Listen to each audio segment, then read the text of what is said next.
Good afternoon, everyone. Thank you so much for joining us for another exciting session of the Israel Dialogues. Today, our program is sponsored by Michael and Pam Albert. Thank you so much to them for their wonderful work in all things Israel. I believe Pam is in Israel right now and having a fantastic time, and we appreciate their generosity for allowing this program to happen. Programs like this only happen because we have such wonderful people in our community who want to have this kind of learning possible. The people on this screen, our panelists, make this learning possible because of the generosity of their education, the generosity of their spirit, and the generosity of their scholarship. And those of you who are watching with us as a community can make this program happen by being generous and allowing us to continue to promote this program at the highest possible level. I'm Rabbi Samuel Kay. Thank you so much for joining us this afternoon. And with no further ado, I'm going to hand it over to Dr. David DeWitt. Thank you, Rabbi, very much. Welcome to everyone. It's a real pleasure to host everyone for today's session and to introduce our guest, Professor Emeritus Asher Susser, who's well known to many of you. Asher was with us last year, and for those of us who live in Toronto, we've encountered him in a number of times as he's given public lectures at Holy Blossom Temple. Asher is Professor Emeritus of Middle Eastern History at Tel Aviv University. For a number of terms, totaling, I guess, 12 or 15 years, he was the director of the Dayan Center for Middle East and African Studies at the university. He's the author of a number of books, including Israel, Jordan, and Palestine, the two-state imperative. And as you will have read in his bio, he was one of the first in Israeli universities to offer one of these MOOC courses that are made available worldwide. And in that, he taught the emergence of the modern Middle East, which has been taken by some 120,000 students in over 160 countries. Asher right now is in the midst of completing a manuscript from which the talk today and our discussion is drawn, focusing on Israel, Jordan, and Palestine. I should also note, though it's not in the little blurb that you have about him, that at the time of the important peace treaty between Israel and Jordan, Asher was a senior advisor to the then government of Israel. Asher, welcome, and the screen is yours. Well, thank you very much, David, for that very kind introduction. And thank you for having me again at this very important forum, which for me is a pleasure and a privilege to be part of. What I will be talking about today is the special relationship in this triangle of Jordan, the Palestinians, and Israel, and how that affects the way in which one can imagine some kind of solution to the Palestinian-Israeli confrontation. The relationship between Jordan and the Palestinians is unique and special, and is really related to the intimate connection between the peoples of both sides of the Jordan River, that is the West Bank and the East Bank, which is Transjordan, or the Kingdom of Jordan as it is today. And this has to do with essentially the lay of the land. Without going into too much detail, the topography and the geography of the two banks of the river have created a situation where historically it has been far more convenient for the peoples on both sides of the river to move east-west and west-east rather than north-south and south-north, which means that Jordanians and Palestinians have been closely related to each other for centuries upon centuries, long before they called themselves Jordanians and Palestinians. If you look back to biblical times, you will see that the tribes of Israel were spread over both banks of the river, not just on the western side of the Jordan.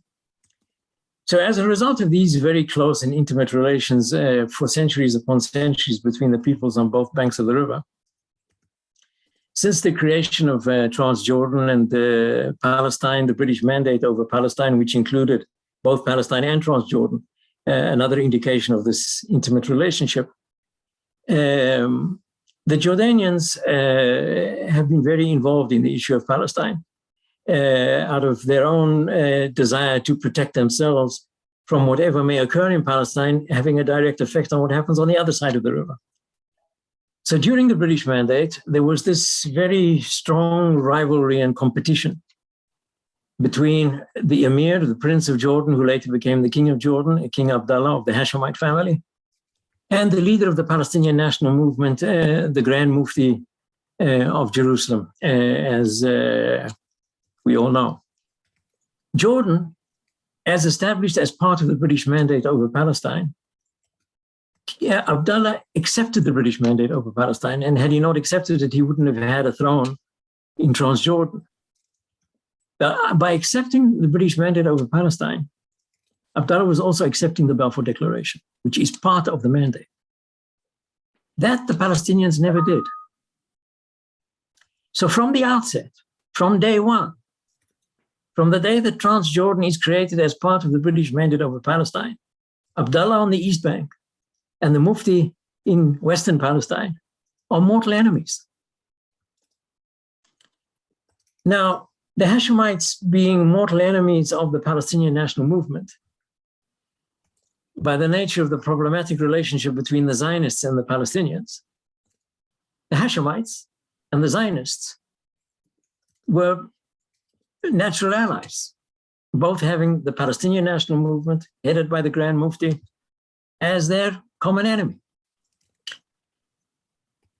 So there, therefore, is no surprise in the fact that when the UN passed the partition resolution of 1947, partitioning Palestine into two states, an Arab state and a Jewish state, the Zionists and the Hashemites were interested in an agreement and an understanding that the Arab part of Palestine would be controlled by the Hashemites, rather than by the Mufti of Palestine, who was so hostile to both parties. As a result of the war in 1948, the Jordanians ended up with the West Bank under their military control. Israel acquiesced in the annexation of the West Bank, the major territorial remainder of Arab Palestine. Israel acquiesced in the annexation of the West Bank to Jordan. And between 1948 and 1967, there was understanding of containment between Israel and the Jordanians, together containing Palestine between them. The Jordanians sought to Jordanize the West Bank. The Israelis had no interest in the preservation of the Palestinian separate national identity, as the Jordanians did not have. And Palestine was therefore contained between Israel and Jordan via Jordan's control of the West Bank between 1948 and 1967. Comes the Six-Day War of 1967, and it dismantles this political architecture.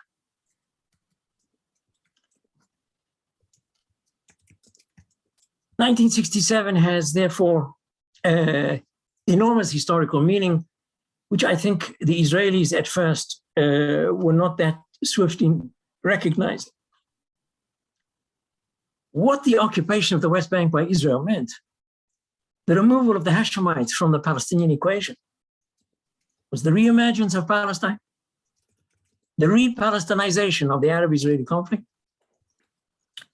and a challenge to Jordan, instead of Jordanizing the Palestinians, the challenge of the possibility of the Palestinians Palestinizing Jordan. The Jordanians, in order to prevent this kind of Palestinian challenge to Jordan, desperately desired to regain the West Bank from Israel. But Israel wasn't that interested anymore. And Israel had changing priorities. And Israel was beginning to settle the West Bank, and Israel was developing a territorial appetite.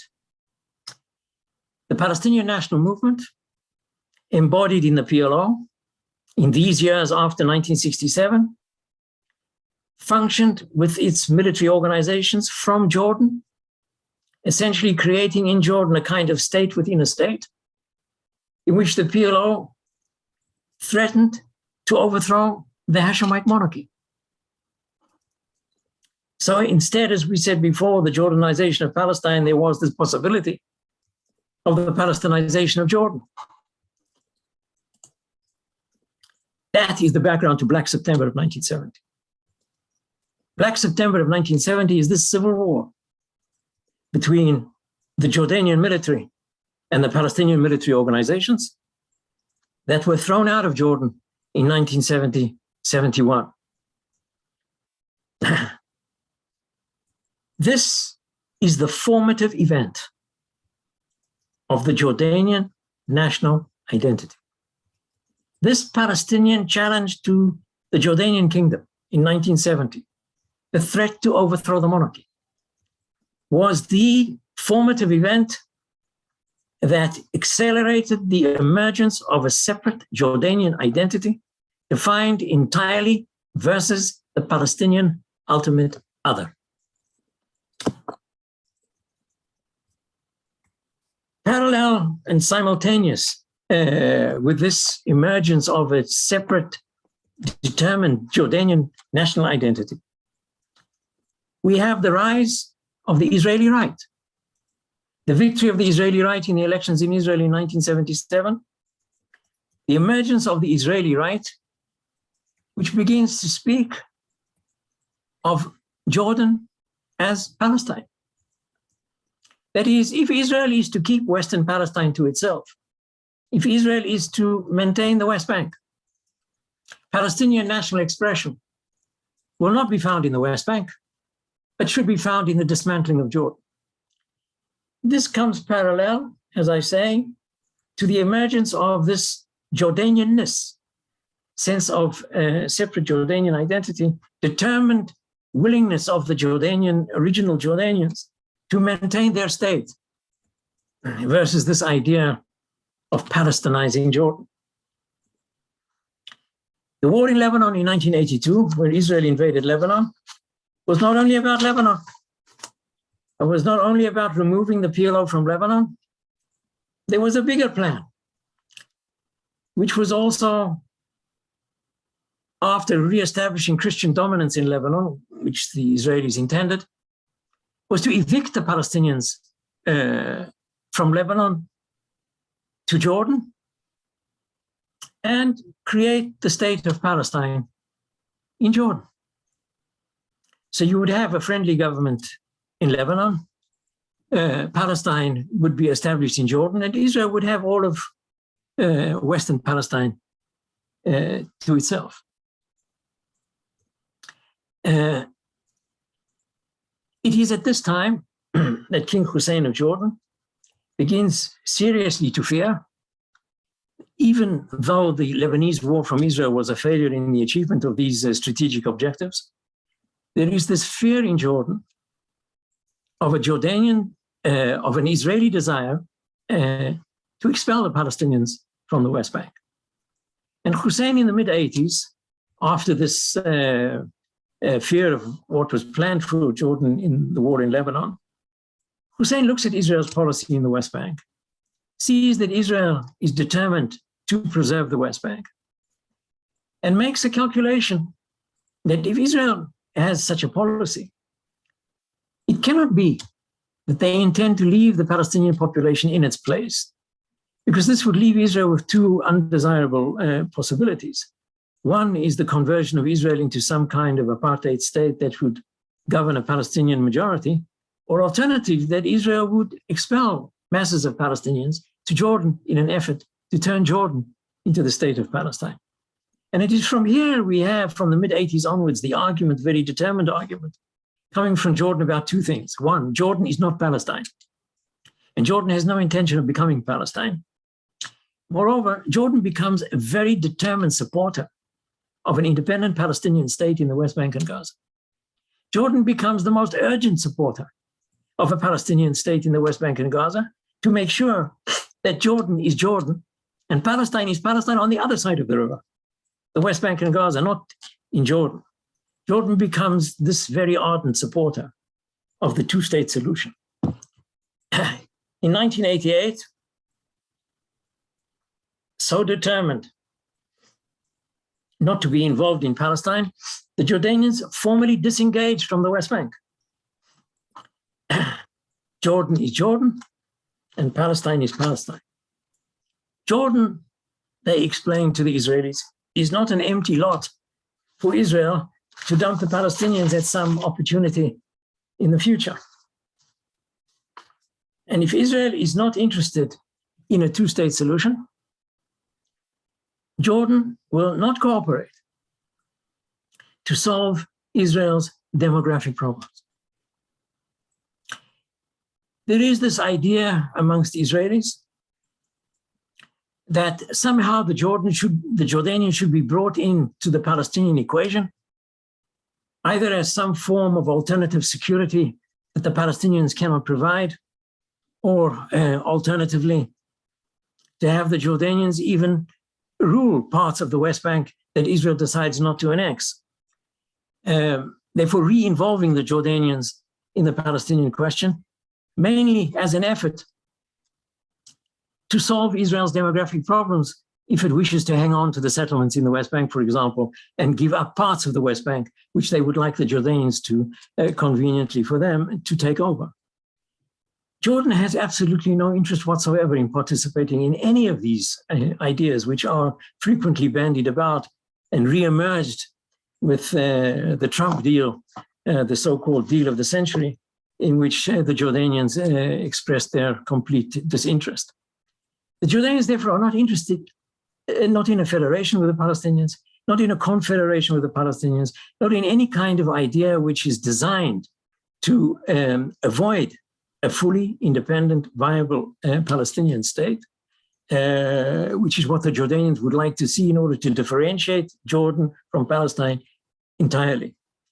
The problem from the Israeli point of view, with not accepting confederation or federation or other kinds of formulas of this nature, that conveniently avoid the idea of a fully independent Palestinian state, is to solve Israel's problem of the settlements. How does Israel maintain a Jewish Israel and also maintain the settlements at the same time? The difficulty of any Israeli government of uprooting the settlements that it would have to do in order to create a completely viable Palestinian state, territorially contiguous as the Jordanians wish to see. And therefore, the Israelis and the Jordanians are at loggerheads on these issues when it comes to the two-state solution as the Jordanians presently understand it, and with the Israelis and their difficulty in avoiding the settlement conundrum. This is where the ideas of confederation or federation emerge, mainly to create a political order that would allow the settlements to remain. This is maybe convenient for Israel, but not at all the Jordanians are willing to play. Lastly, the point of Jordanian artificiality. It is very common, and one hears this all the time. Jordan is an artificial state. It was created artificially to serve colonial purposes, which is all true. As were other states in the region in the aftermath of the First World War. And thus you have the French mandates of Lebanon and Syria, newly independent states carved out of the Ottoman Empire, and under the British, the mandates of Palestine, which included Transjordan, and Iraq. And it was always thought that of these countries, Jordan was the most artificial, carved out of this desert principality without any cities to mention. There were no cities at all in Jordan of 1921 when it was established. Amman, which is now a bustling city of more than 2 million, it was then hardly 2,000. And Jordan was not much of a country with any kind of historical background.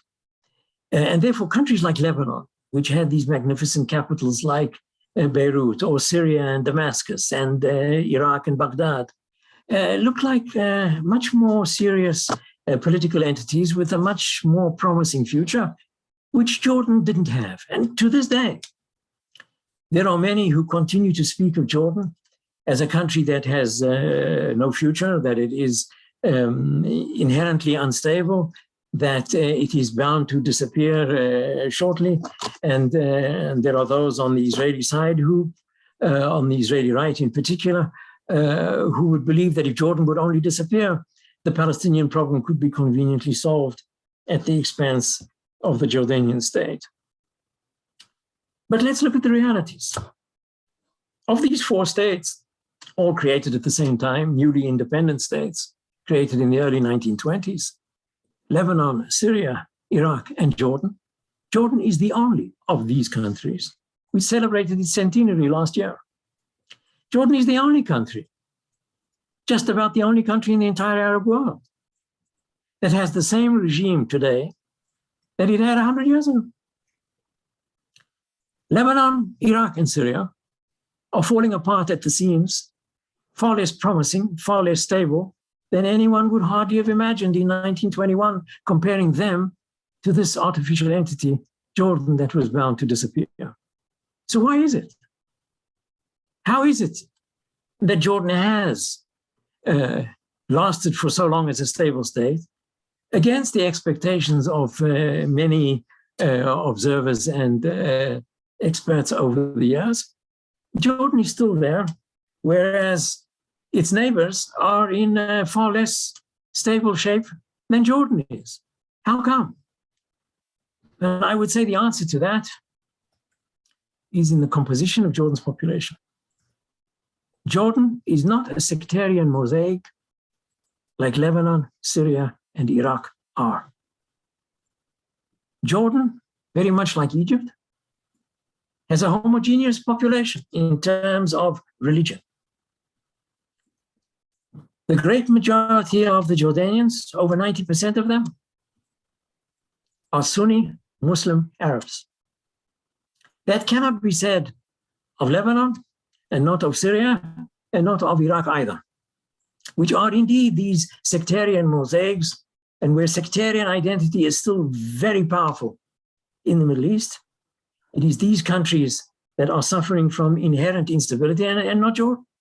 So many would say, wait a second, but Jordan is divided between Jordanians and Palestinians. That's true. That is true. And the Palestinians in Jordan are probably a majority, probably. We don't really know, because the census that the Jordanians do, though very professional and very precise, doesn't distinguish between Jordanians and Palestinians when it comes to citizens of the kingdom. So we don't really know the numbers. But the Palestinians are probably the majority. But Palestinians, like Jordanians, when it comes to sectarianism, and comes to religious identity, which is still crucially important in the Middle East, including Israel, one may say, the Jordanians and the Palestinians are Sunni Muslim Arabs. True, there is a genuine Jordanian identity, which I just spoke about, and there is a genuine Palestinian identity, which we all know really does exist. But Jordanianism and Palestinianism, as real as they are, is recent. It's a 20th century phenomenon.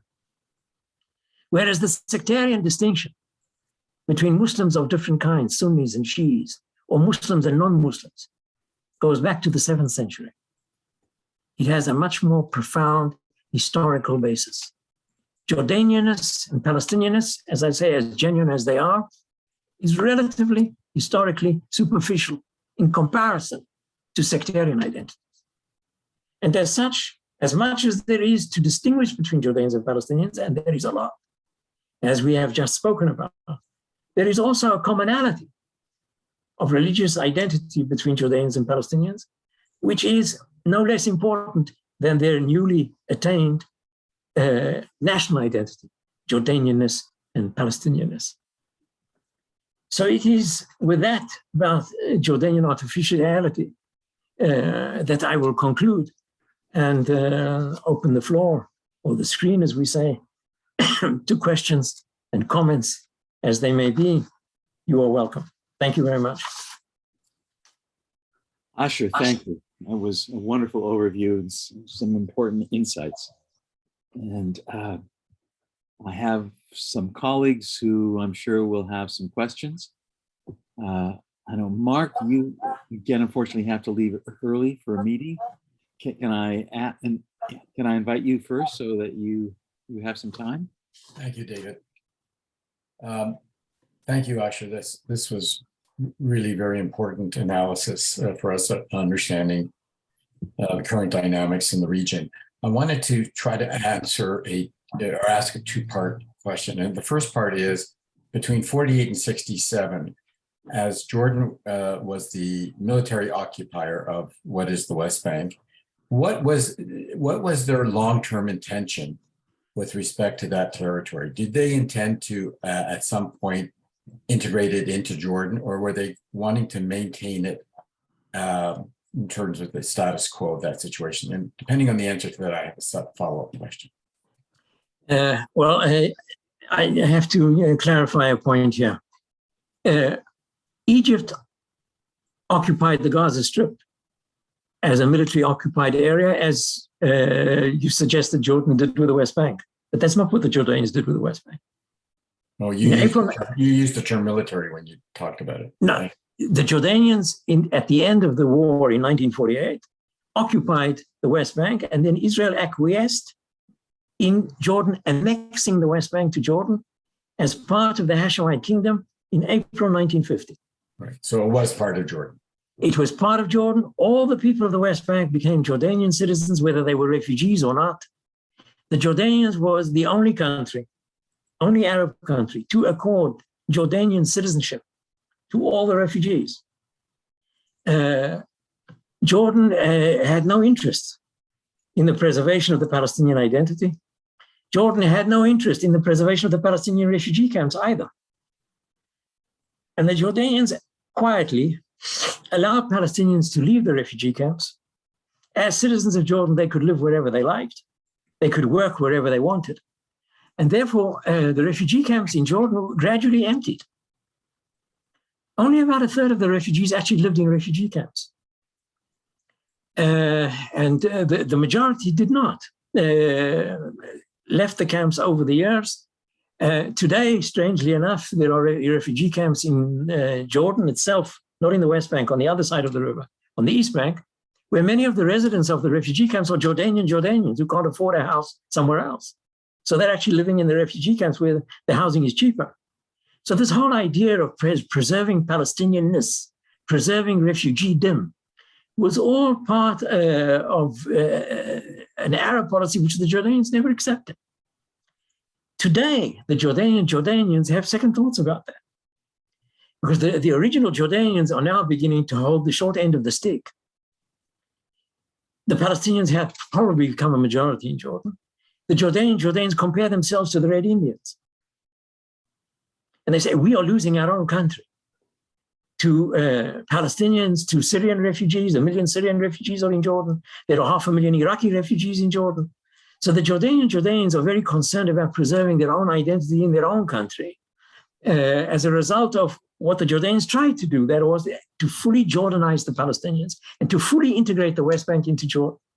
The Six-Day War prevented that. So that the Six-Day War put an end to that process. Right. And one can only ask now, in some kind of conjecture and guesswork, what would have happened to the Palestinian issue had it not been for the Six-Day War? That was going to be my next question. And actually, I recall now having, on one of my trips to Nablus, meeting one of the very prominent Palestinian families. And the head of that family was actually a minister in the Jordanian government prior to 67. Quite not only, there were ministers, there were senators, there were not too many prime ministers, right. But Jordanians were deeply involved in all walks of life. However, there always was this suspicion of the Jordanians towards the Palestinians, and they were kept out of the security establishment. They were never really part of the inner court of the kingdom, but certainly part of the country, part of the state. And many Jordanians today would argue that the Palestinians have the upper hand. They certainly do have in the Jordanian economy. The capital of Jordan is Amman. Amman is a Palestinian city. It is a huge majority of Palestinians in Amman.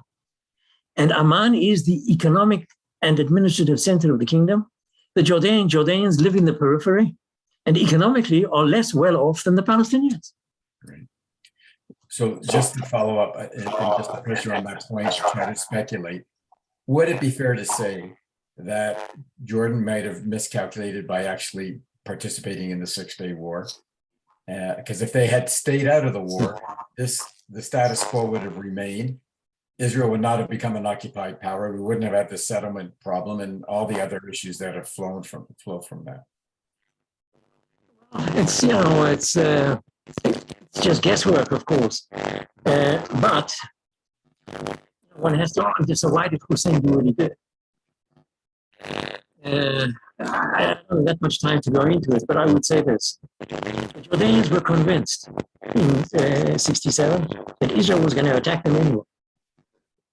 They were absolutely convinced that Israel intended to take the West Bank from them. The Jordanians decided to go into the war, knowing possibly that they may lose the West Bank anyway.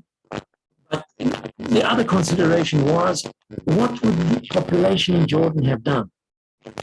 Jordan sat by as Abdel Nasser was pulverized by the Israelis. Hussein thought he would never survive that. That was another reason why the Jordanians decided to do what they did. That is, I'll lose the West Bank, I'll keep the East Bank. Whereas if I don't join the war, the Hashemites won't survive the story. Number one. Number two, the Jordanians, as I said, were convinced that Israel was going to attack them anyway. Excuse me. Do others have others had a problem hearing? I think there's been some disturbance in the technology. I don't know if it is with me as well. No, I think it's Asher's Wait a connection. second. It's from Asher's. Yeah, okay. Asher, Sorry. you might want to exit and come back. I somehow got muted. I don't know how. You're not muted. Not muted, it's fuzzy. It's fuzzy. It's fuzzy. It's not clear. Uh-huh. It's clear during the presentation, but not now. Yeah, you were fine until Getting about 10 minutes. static. Now? How is it now? No, I think you're going to have to exit and come back in. Okay, I'll try that. Sorry. That's okay.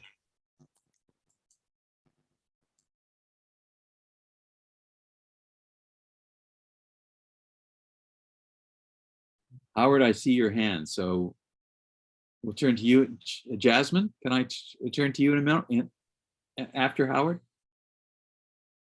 John just put his hand up. I'm fine having John go ahead. Okay, Then we'll I'll go Howard and then John. I'll definitely do it. Not at all. Go ahead, Jazz. I'm just jumping in. We will get Asher back. Otherwise, we'll ask Mark.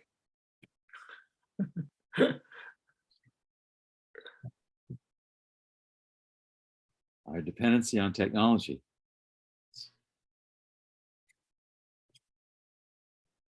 Hopefully we'll get back in. And hopefully Rabbi K is watching so he can let I him am back in. keeping an eye on it. I Great, promise. thank you. He has to find the passcode.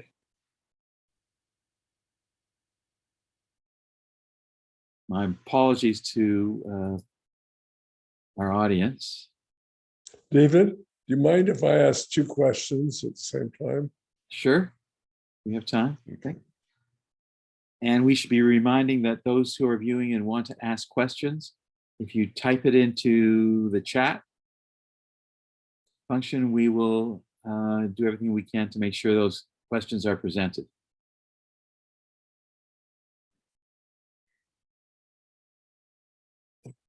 I believe it needs to be typed into the Q&A.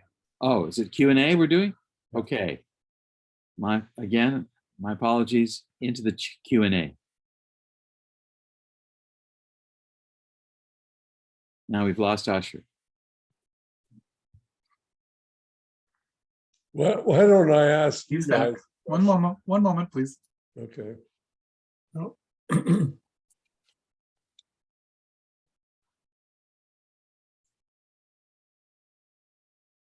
Okay, I see he's up, but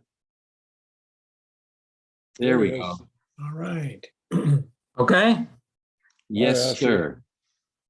Now, can you hear me? Yes. Very and it's clear. clearly. Thank Okay. you. Okay. Sorry about that.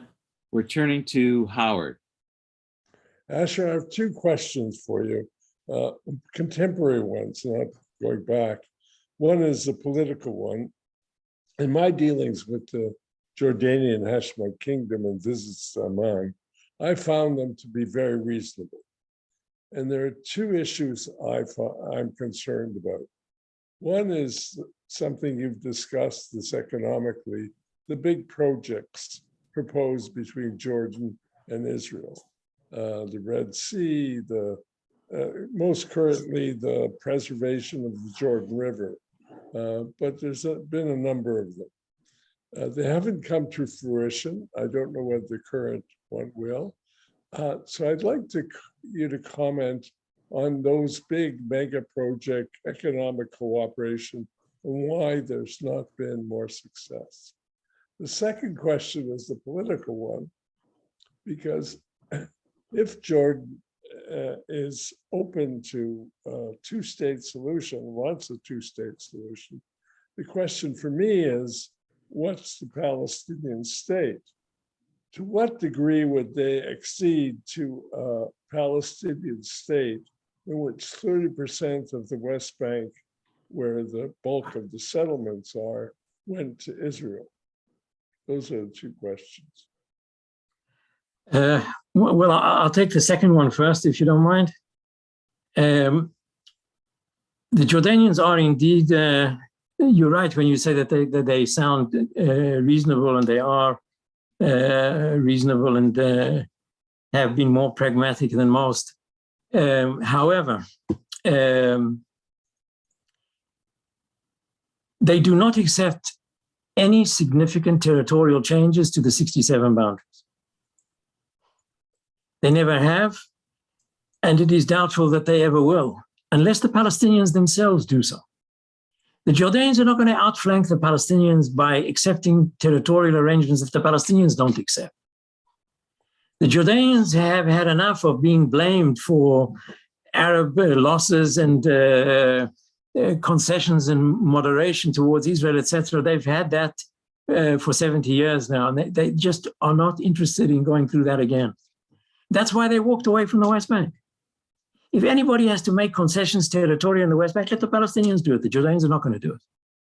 And the Jordanians told the Israelis this from day one after 67, but the Israelis thought otherwise. And the Jordanians are not going to give up Arab Jerusalem. I mean, these are all things that the Jordanians that don't have the slightest interest in doing. And if the Israelis want someone on the Arab side to do it, it's not the Jordanians who are going to do it. So the same holds true for the settlements. And for example, the Jordanian response to the Trump proposals. They dismissed them without much consideration, precisely because these did not speak about full Israeli withdrawal to the 67 boundaries. What the Jordanians have agreed to in the past is what they call minor mutual corrections of the border. There is a kilometer here or there along the old border where there are certain problems that are resolved by minor mutual rectification, but not by massive annexation or tens of percentages of annexation by Israel that they're not going to agree to. As to the mega projects, the Jordanians would ask exactly the question you just asked. The Israelis came to us with these mega projects. Why didn't they ever take off? When one gets down to the nitty-gritty of the mega projects, there is not sufficient funding. It's not clear where the funding is going to come from. This is the Red Dead Canal, for example. Israel brought these magnificent projects that were not really studied enough before the Israelis proposed them. There was this idea of having a joint airport in Eilat and Aqaba.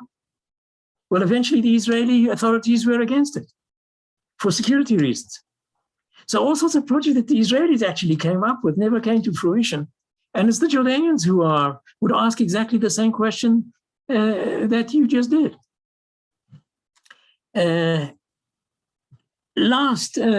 Some really major projects have come through recently that are really very important. A major gas deal between Israel and Jordan a few years ago. And there is another project in the making now where Israel will supply Jordan with desalinated water from the Mediterranean, and the Jordanians will supply Israel with electricity from solar sources that will be created in the Jordanian desert. So there are some new major projects that weren't foreseen in the peace treaty that are coming to fruition.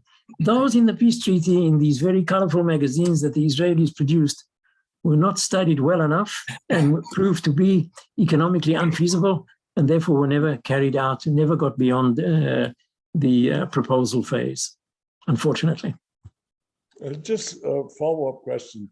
The most recent one that I've read about was the preservation and restoration of the Jordan River. Can you comment on that, how that's going along between Jordan and Israel? Well, actually, on the river, they've had cooperation for decades. And that is not new. And it's not so much about the restoration of the river, it's about the restoration of the Dead Sea, which obviously depends on the flow from the river. On that, there is a lot of goodwill. It is agreed between the parties that they will go along with that, but it hasn't gone beyond the idea phase yet, and nothing on the ground has actually happened. What has happened is the two things that I mentioned before: the major gas deal with Israel and the idea of desalination in exchange for solar energy. Thank you. Good. John? Thanks very much, Asher. Really quite interesting. I'd like to just jump to the present a bit and threats to the Jordanian monarchy. There was, of course, the incident with the half-brother who's been quieted. What is your sense of the scene right now? How stable is the current government? How many threats are there? What was that all about?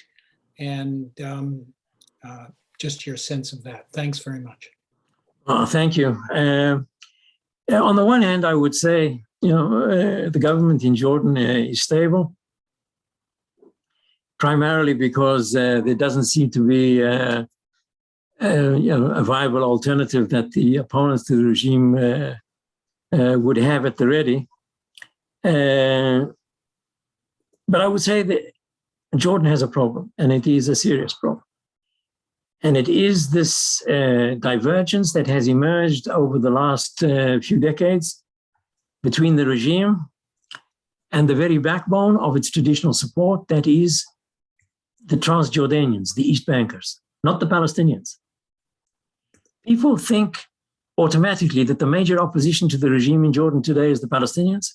It's not true. The major opposition, and this is a point which is indeed, I would say, dangerous for the regime, is the disaffection of the original Jordanian East Bankers with their situation. There was an unwritten social contract between the regime and the East Bankers that existed for decades. We, the East Bankers, will provide the regime with security. You provide us with a living, jobs, and social welfare. That was all very well until the Jordanian economy collapsed in the 1980s. This is still the last years of Hussein. And the problem is very simple. This kind of economy based on huge government spending to maintain the economic well-being of the East Bankers is not possible anymore. King Abdullah has introduced in Jordan since the beginning of his reign a whole series of neoliberal economic reforms which have reduced government spending under the pressure of the World Bank and the IMF. The cutback of government spending has hurt the East Bankers, who were always at the government's table.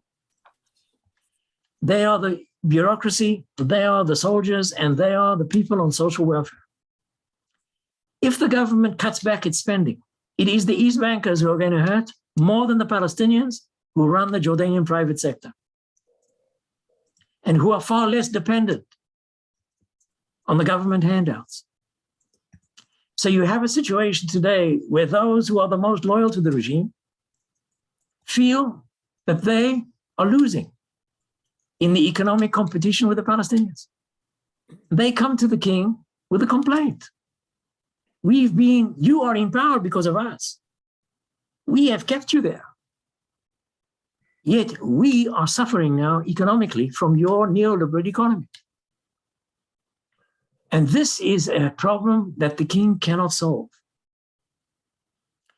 So even though I would say that the kingdom is stable, you're right to point to a residue of disaffection, which the king's stepbrother represented and came up to represent the downtrodden East Bankers, the so-called Red Indians of Jordan, as they call themselves, in their disaffection with reality. Our country is being taken away from us. And you, King Abdullah, are part of the story that we are not pleased with. So this is a relatively new reality, the last decade or so. King Abdullah doesn't have the charm or the charisma of his father. He has a lot against him. He has a mother who is English. He grew up in England and in the United States. He speaks English better than he speaks Arabic, and the locals don't like it. He is not really one of us. He is seen as an outsider. His stepbrother, born in Amman, grew up in Amman, speaks Arabic like his father. He looks like his father. He sounds like his father. The tribes love him. So there is a new political reality which is problematic. But to compare that with the breakup of Lebanon, or with the dismantling of Iraq, or with 500,000 killed by the regime in Syria, is a long shot.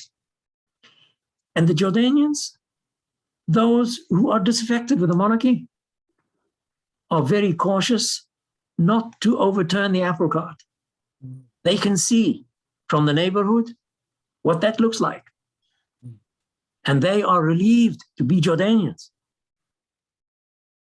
They have Iraqi refugees, they have Syrian refugees, but they are this island of stability, which they don't want to dismantle themselves. And they have no one in Abdullah's stead who they're going to come up with as an alternative. They don't want to rock the boat either. So they complain, and they have a lot to complain about. But they don't rock the boat, they don't push it too far, have not done so at least thus far. And I think that is what gives Abdullah some leeway, and hopefully a lot of goodwill from Jordan's friends abroad who will help to bail the Jordanians out, as they have done over the years consistently. And that is also worth a very brief mention. Mm-hmm. Jordan is at the core of the Middle East. It is the geopolitical centerpiece. If Jordan goes down the drain, a lot more in the Middle East will go down the drain with it. And there are a lot of countries in the Middle East and outside the Middle East who will pay for Jordanian stability. And they continue to do so. Jasmine. And then I'm going to turn to a patient questioner in our audience. Actually, David, I'm going to cede to the person in the audience because it's already 12:50. And if that question gets responded to, then I'll come back if that's okay. Sure. So let me turn to that. And it's Joel Eisenberg who asks, what impact will the Abraham Accords have on the Palestinian issue? I don't think very much. And I think that the Abraham Accords are very important in their own right. But I think that we should see the Palestinian issue as something distinct and separate.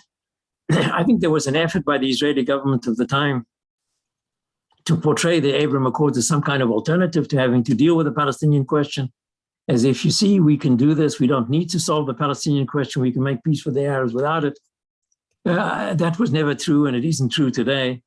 And as important as the Abraham Accords are, and as important as the peace with Egypt and Jordan is too, the Palestinian question is there to stay, and for the simple reason that there are as many Palestinians as Israelis west of the river. There's nothing the Israelis can do about that. And as a consequence of that demographic reality, Israel is going to have to relate to the Palestinian question whether it wishes to do so or not. I don't think the Abraham Accords can change that very much, though the Abraham Accords in and of themselves are important for their own being, just as it is important for Israel to have relations with other countries. It is very important for Israel to have relations with the countries of the Gulf, needless to say, but that doesn't impinge upon the Palestinian question, its severity and the urgency of Israel to do something about it. Okay. Thank you. Jasmine? My question, thank you very much for that presentation. Very, very interesting. My question actually revolves around a point that you made about the refugees and the site and how it is that Jordan has become a site for the refugees, first Iraqi and then more recently, obviously, the Syrian refugees. One, I understand that there's enormous international support for these sorts of relationships, that it's not as though Jordan is holding is affected economically primarily, that there is international support for the refugees. Is that true, or is that not so true? And to what extent is that essentially making Jordan the site for refugee transfer? Right? I mean, people travel, they actually choose to go to certain sites, like Turkey has become another site, but certainly Jordan has become the primary site, beginning with well, we can say beginning with the Palestinians, but certainly with the Iraqis. So if you could comment on the refugee situation and the support that Jordan is receiving. Some have actually claimed that Jordan has become a kind of international NGO, right? And this is that it comes out of the same kinds of conversations that delegitimize it as a state, unfortunately. Jordan does get a lot of international support for the refugees. The Jordanians would say it's never enough. The Jordanians would say that what they get from the international agencies covers only part of what it is that it really costs them. I can't judge if they're telling the truth or not, but I would think that there probably is some truth to that. That as much as the international agencies provide to Jordan, it still costs the Jordanians out of their own budget quite a hefty amount, which they find very difficult to cover. The other thing is the complaint from within the country.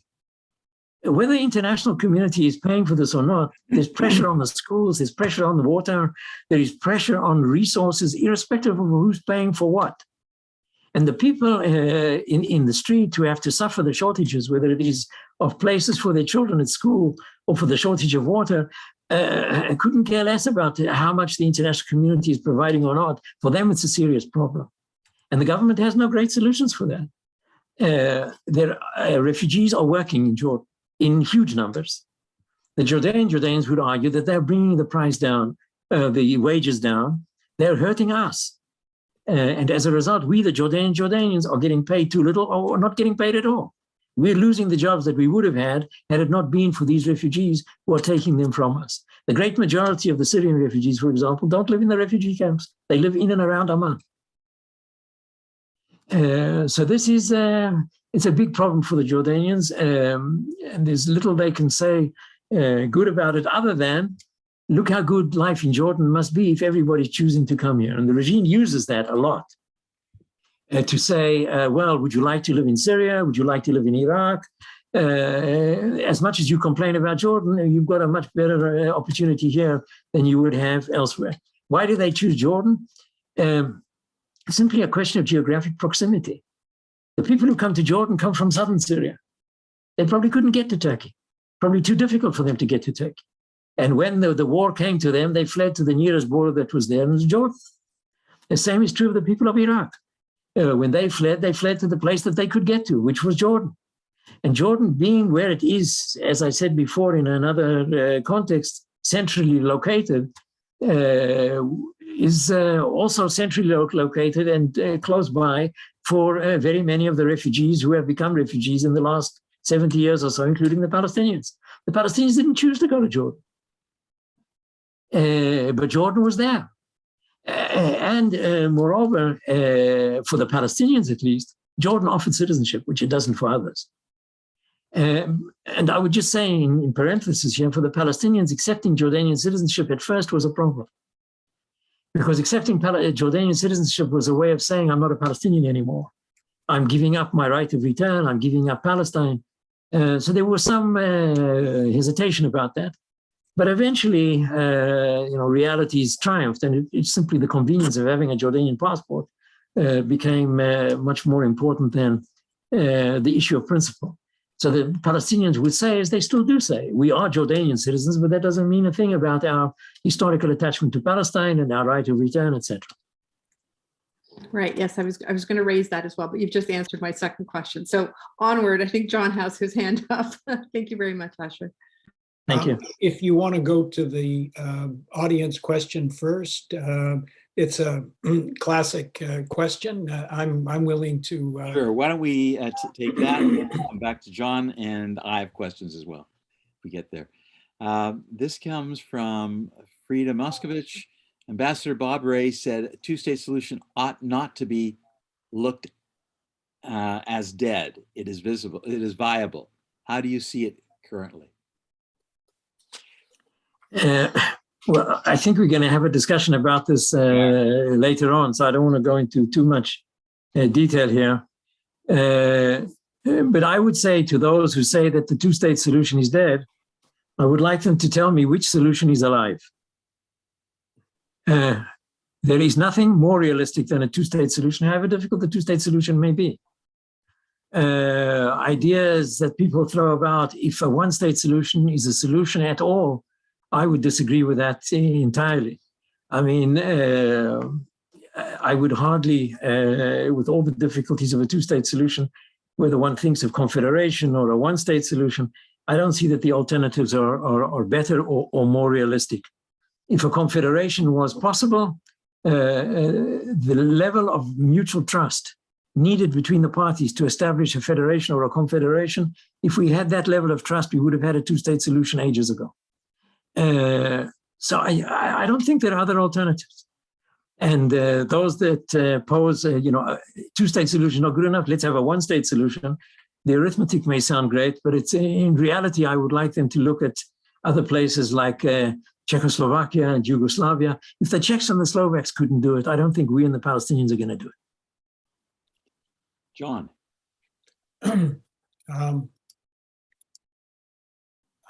Thanks. I was interested in your comments about funding for the Jordanians. Are they continuing to get Gulf funding, for example? Do they get American funding, not just for the refugees, but in general? And you talked about the IMF and World Bank imposition of neoliberalism. Where did they get their money before? What was happening to the Jordanian economy before, when they seemed to be able to take care of the East bankers, etc.? Just trying to get a sense of what makes that country function. Where's the money coming from? Well, money from the West was always available. First the Brits, and then subsequently replaced by the United States. The US today is the most stable and the largest supporter of the Jordanian economy, which is still very true. When the Arab world was very wealthy with oil, Jordan was like an oil economy. Hundreds of thousands of Jordanians worked in the oil economy outside Jordan, and their remittances kept Jordan afloat, and very, very well, as a matter of fact. That has all become far more difficult in more recent years. The United States still provides for Jordan a lot. The Western Europeans do. The Japanese have also been very generous to the Jordanians. The IMF and the World Bank are generous, but only if the Jordanians subscribe to a variety of these neoliberal reforms, which the population finds very difficult to stomach. So it's not all good what comes from the IMF and the World Bank in terms of domestic politics. It may be good for the Jordanian economy in the long run, but that's difficult to explain to the population. The Gulf is less reliable. The Jordanians very often complain that the Gulf commits money to them, but the money doesn't always arrive. The Saudis are very tight-fisted. They use the money very often for political manipulation, which the Jordanians find difficult to deal with. But the fact of the matter is that the Jordanians still manage, primarily thanks to the United States, which has over $6 billion provided to the Jordanians in recent years, and the Arab states, even though, as I say, it's less reliable. But this is the problem the Jordanians have, and the king is always running around cap in hand to cover the budget for the year. They manage. They manage primarily because nobody wants to see Jordan fall. And that is the great Jordanian asset. Jordan is too important to fall. And as a result, they managed to squeeze out the necessary amounts of support. And I think also over the years, Israel has also lobbied very effectively for the Jordanians in the United States.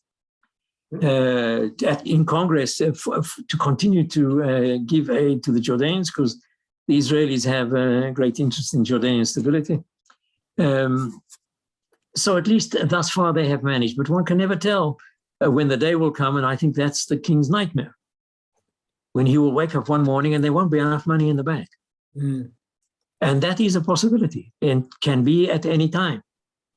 And the king has himself said on occasion that this is what keeps him awake at night. When the young unemployed people are going to complain that they don't have money to keep going. And this is a huge problem for the Jordanians because they do have a very high percentage of young unemployed people. Mm. And it's precisely these young unemployed people, very often East bankers, East Jordanians, who are embittered by the present situation, and not all of it can be covered with foreign aid. Thank you.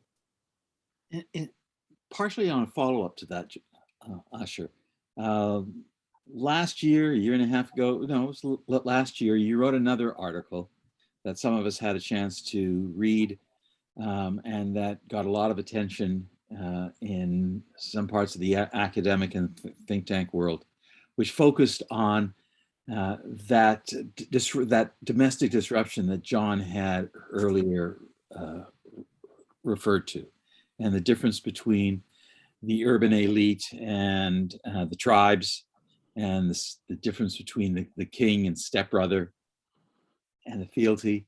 Can you go, I'm assuming that there's more to unpack there in terms of Jordan's future. As I listen to you right now, it seems to me that if Jordan has a threat, it's a domestic one. It's not an external one. You're arguing that none of the contiguous countries has an interest in seeing Jordan fail. Many of those outside the region don't have an interest in Jordan failing. Jordan is stable, and yet it's having to absorb and address influx of population. And even if there are similarities in terms of them being Sunni Muslim Arabs, they come from different places. They have different economic status. And the disruptions that have been occurring and the stresses seem to be substantial. I don't gather from what you've said so far that Israel has much of a role to play, short of a two-state solution, which might change some of the dynamics. there doesn't seem to be much of a place for Israel to have either any impact or take a role in stabilizing. And yet there seems at the same time this this constant comment that one hears, in spite of what we've been witnessing, that really, Jordan is the state for the Palestinians. That's what one hears over and over again. You made a reference that earlier. It still is out there. It seems to me that you've made a strong case where it is not that, and has perhaps never been that. So, where are the opportunities for moving out of this very precarious position? Jordan is not yet a failing or failed state, but it sounds to me like it's a very fragile state. And I'm wondering, where are the factors that could strengthen it? And if it could be strengthened, would that help move the Israel-Palestinian situation forward? Is there a way that Jordan can play a more confidence-building role in encouraging a two-state process? Well, that's a series of very difficult questions. I think it's very difficult to see. First of all, Israel doesn't have much of a role here to better the Jordanian situation one way or the other than the kind of economic cooperation that Israel has engaged in with the Jordanians over recent years. But Jordan has built-in problems that are presently insoluble in the short term. It's a question of population and resources. Jordan has a population which is growing faster than its resources. Its population is too big for the resources Jordan has. It doesn't have education levels that could catapult Jordan forward into the, let's say, the startup nation mode that would help the Jordanian economy a great deal. And none of these seem to be opportunities that are at hand for the Jordanians. And when it comes to the Palestinian question, I think this is where Israel could do more for the Palestinian question rather than it can do for Jordan.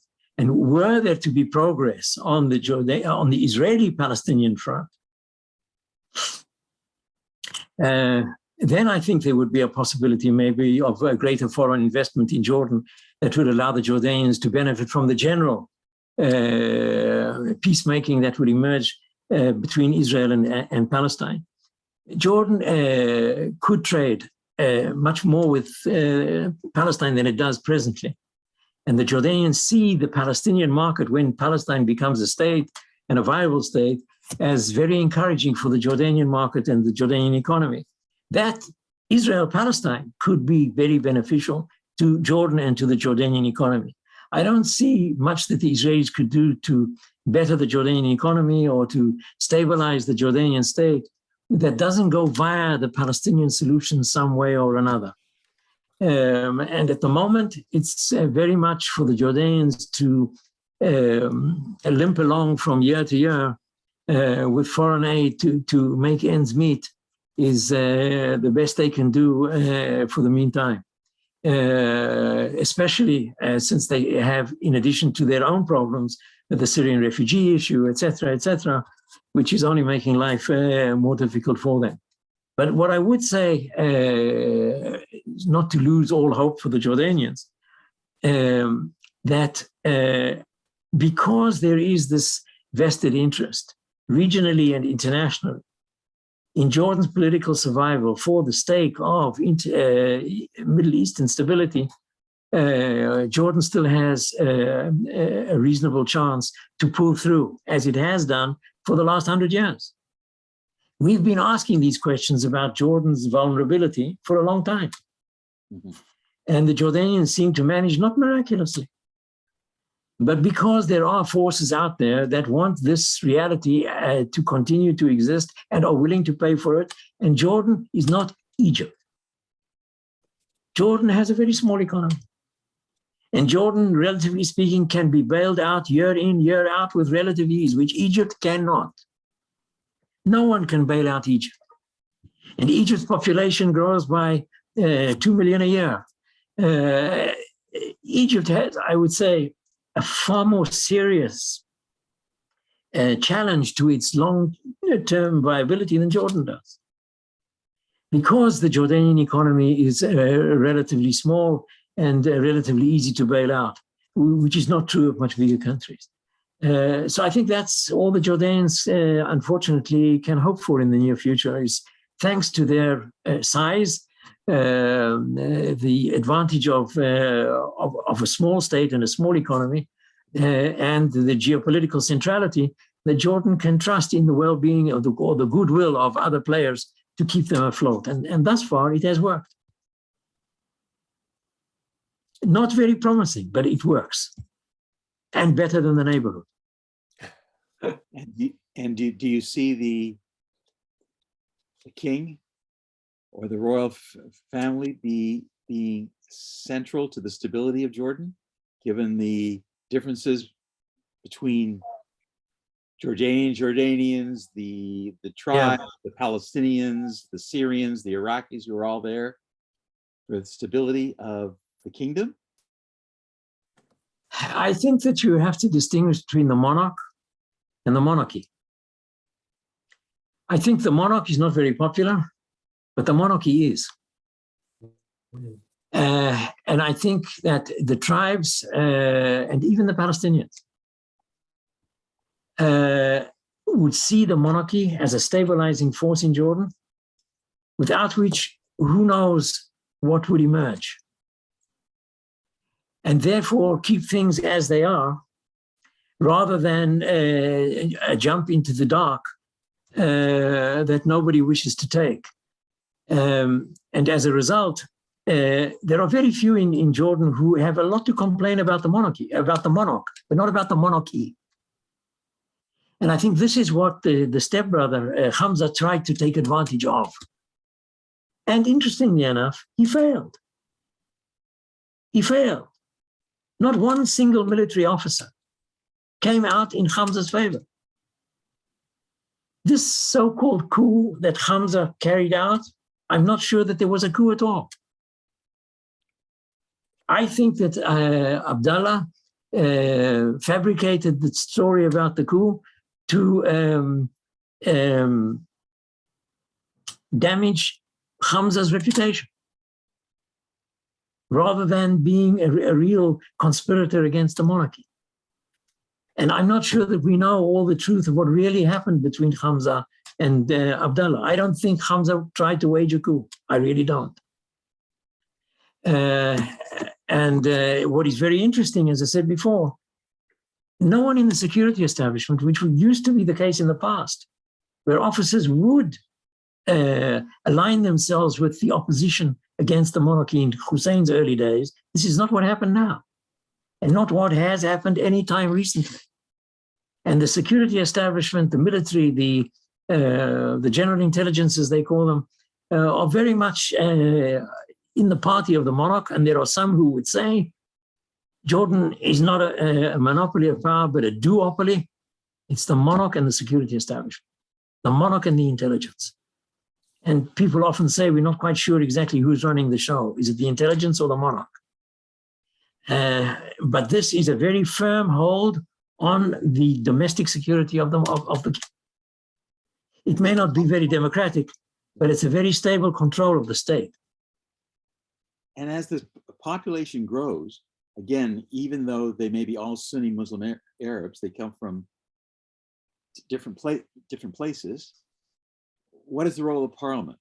Is it local representation and an effort to symbolically give a sense that the people have voice, or is it an effective instrument in the stability of the kingdom?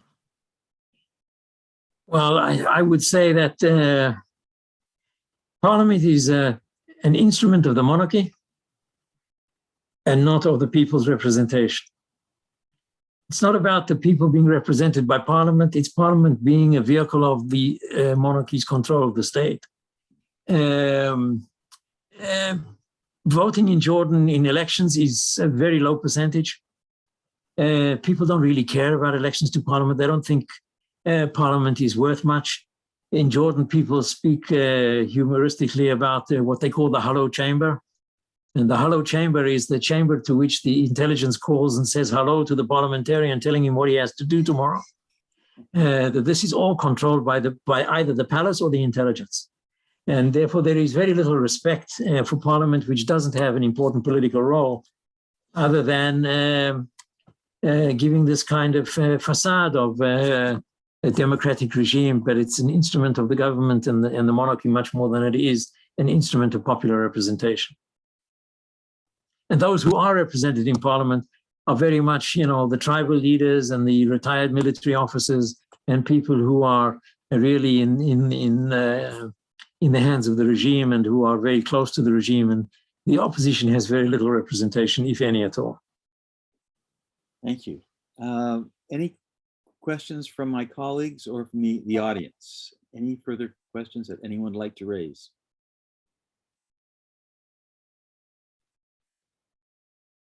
Well, then let me just ask one more thing in a different direction.